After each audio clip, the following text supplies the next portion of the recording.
Sir నమస్కారం sir. నమస్తే. Sir ఈ వారం 2 తెలుగు సినిమాలతో 3 డబ్బింగ్ సినిమాలైతే పోటీ పడబోతున్నాయి సార్ బాక్స్ ఆఫీస్ దగ్గర. So March 28 Harihara Veeramallu vacate చేయడంతో ఇప్పుడు అక్కడికి అటు రాబిన్ హుడ్ వచ్చింది నితిన్ గారిది, అండ్ మ్యాడ్ స్క్వేర్ కూడా వచ్చేసింది, అండ్ డబ్బింగ్ సినిమాలు కూడా ఉన్నాయి సార్ ఒకరోజు గ్యాప్తో. సల్మాన్ ఖాన్, సికిందర్, అండ్ ఇటు ధీరా వీరశూర్ అండ్ విక్రమ్ది ఇంకో సినిమా కూడా ఉంది, లూసిఫర్ 2 మోహన్ లాల్ గారి. సో ఇప్పుడు ఈ సినిమాలు బాక్స్ ఆఫీస్ దగ్గర పోటీ పడబోతున్నాయి. మరి ఏ సినిమాలకు హైప్ ఉంది, మరి ఏ సినిమాలకు అడ్వాంటేజ్ కాబోతుంది ఈ వారం, మరి మీరేం చెప్తారు సార్? అంటే robin hood cinema straight Telugu cinema. అవును. ఆ సినిమాకు సంబంధించి నితిన్కి బజ్ లేదు ప్రస్తుతం. ఓకే. అంటే ఆయన కొన్ని పరాజయాల మీదుగా ప్రయాణిస్తున్నాడు. అయితే ఈ సినిమా డైరెక్టర్ కాంబోలో ఆయన గతంలో బెటర్ సినిమా చేస్తున్నాడు, భీష్మ అనుకుంటా. అది బాగానే నడిచింది కాబట్టి జనాల్లో ఒక ఎక్స్పెక్టేషన్ అయితే ఉంది ఒక ఏరియాలో. కానీ టోటల్గా ఆడియన్స్లో ఇమీడియట్గా ఒక క్రేజీ ఐటెంలా అనిపించే పరిస్థితి అయితే లేదు. కానీ మొత్తానికి అందులో ఒక ఆస్ట్రేలియన్ క్రికెటర్ నటించుట, అతని గురించి రాజేంద్ర ప్రసాద్ గారు చేసిన వ్యాఖ్యానాలు, ఇవి కొంత సినిమా వైపు జనాల దృష్టిని మళ్లించినాయి. అంతకు మించి దాని మీద పెద్దగా చర్చ లేదు సమాజంలో రాబిన్ హుడ్ గురించి.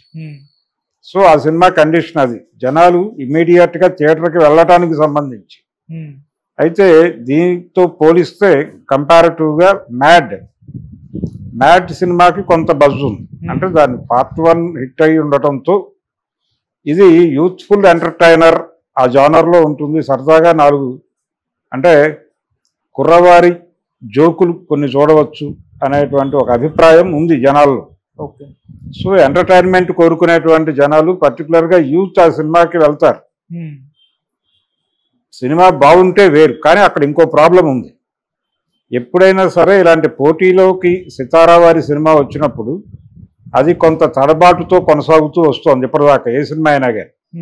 చివరికి మొన్న సంక్రాంతికి వచ్చినటువంటి బాలకృష్ణ గారి సినిమా డాకు మహారాజ్, అది సోలోగా రిలీజ్ అయి ఉంటే ఎలా ఉండేదో తెలియదు, కానీ పోటీలో రిలీజ్ అయింది. పోటీలో రిలీజ్ అవటం వలన సంక్రాంతికి వస్తున్నాం అనే సినిమాతో కంపేర్ చేస్తే అది మొదట పైచేజిగా కనిపించినప్పటికీ నెమ్మదిగా తగ్గింది. తగ్గి ఫైనల్ కౌంట్కి వచ్చేసరికి సంక్రాంతికి వస్తున్నామే విన్నర్ అయింది.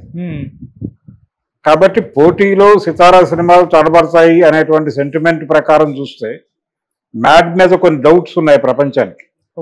కానీ అది ఒక మేరకు జనాల్ని థియేటర్లకు రప్పించవచ్చు అనేది ఒక ఎక్స్పెక్టేషన్. టిల్లు 1తో పోలిస్తే టిల్లు 2 ఇంకొంచెం పెరిగి ఉంది అనేది ప్రజాభిప్రాయం. ఆ కలెక్షన్స్ కూడా ప్రూవ్ చేసినాయి.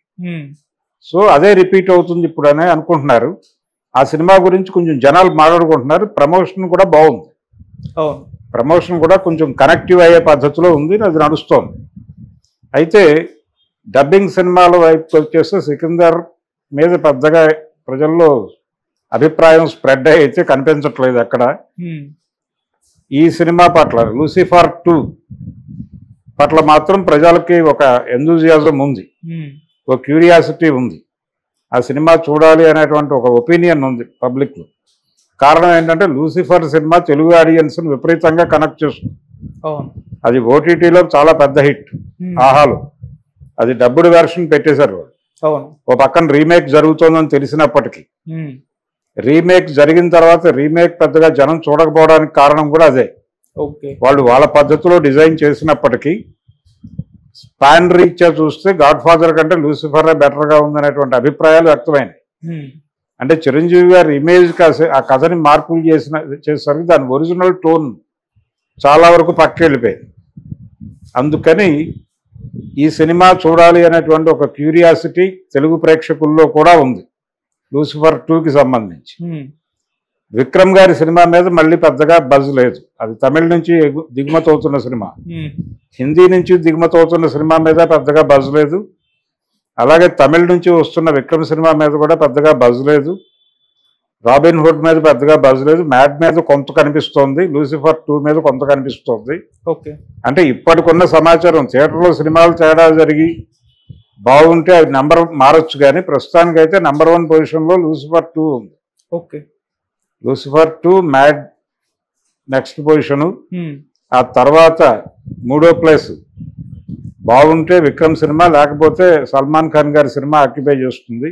ఓకే వాళ్ళిద్దరూ అక్కడ సర్దుబాటు చేసుకోవాలి మూడులో. ఓకే ఆ తర్వాత robin hood. Okay robin hood బాగుంటే కొంచెం పైకి వెళ్తుంది, లేదంటే ఈ నెంబర్తోనే సర్దుకోవాల్సిన పరిస్థితి రావచ్చు. ఓకే ఇది ఆర్డర్. ఈ ఆర్డర్ ప్రకారం కొనసాగిపోయే ఛాన్సెసే కనిపిస్తున్నాయి.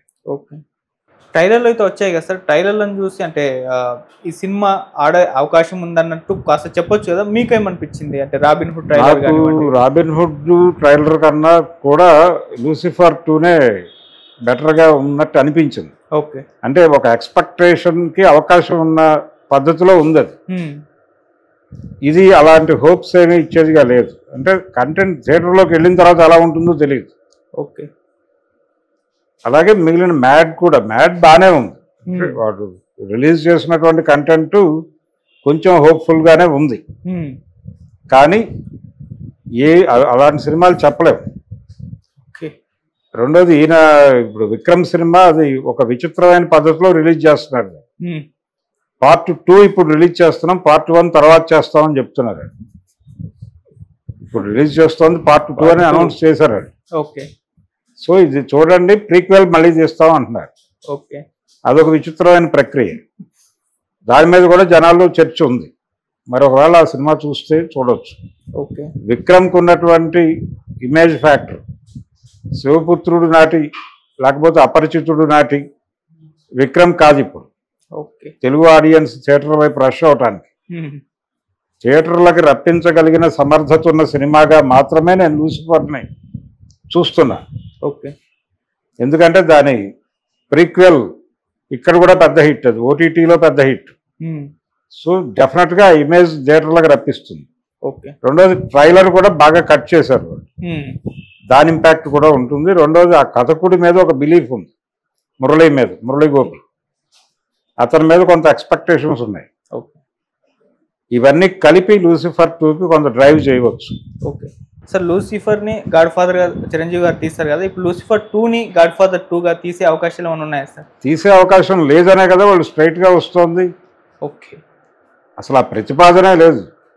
లూసిఫర్ వాళ్ళు స్క్రీనింగ్ అనుకుంటున్న రోజుల్లోనే చిరంజీవి గారు అక్కడికి వెళ్ళి చూసి ఓకే చెప్పి వచ్చాడు. అప్పుడు పృథ్వీరాజ్ చెప్పాడు వేదిక మీదే, చిరంజీవి గారు లాంటి వాళ్ళు ఈ ప్రాజెక్టుని తాము తీసుకోవటం అనేది అంతకంటే సర్టిఫికేషన్ ఏం కావాలి ఈ సినిమాకి అన్నాడు ఆయన. అప్పుడు దాని ఈవెంట్లో మాట్లాడచ్చు. ఓకే కాబట్టి అది ముందే జరిగింది డీల్. ఈసారి అలాంటి, పైగా గాడ్ ఫాదర్ డిజాస్టర్ తర్వాత ఆయన పబ్లిక్గా ఒక వేదిక మీదే చెప్పాడు చిరంజీవి గారు, రీమేక్స్కి కాలం చెల్లింది, రీమేకులతో వెళ్ళటం అనేది కుదిరే పని కాదు, ఎంతటి స్టార్ అయినప్పటికీ ఓకే రీమేకులతో సక్సెస్ కొట్టడం అనేది ఇప్పుడు అయ్యే పని కాదు అని చెప్పాడు. అది ఒకప్పటి చరిత్ర. ఒకప్పుడు ఏంటంటే కంటెంట్ అవైలబిలిటీ ఉండేది కాదు. ఇప్పుడు ఇంటర్నెట్ వచ్చాక ఏ కంటెంట్ అయినా ఎవరికైనా అవైలబుల్. అవైలబుల్ కంటెంట్ మీద మీరు చేసినప్పుడు కంపారిజన్ వస్తుంది. ఆ కంపారిజన్ సినిమాని నిలబెట్టదు. భీమ్లా నాయక్ వచ్చిన ప్రాబ్లం కూడా అదే. సో ఆ ప్రాబ్లం చాలా మంది ఫేస్ చేశారు. వకీల్ సాబ్కి కూడా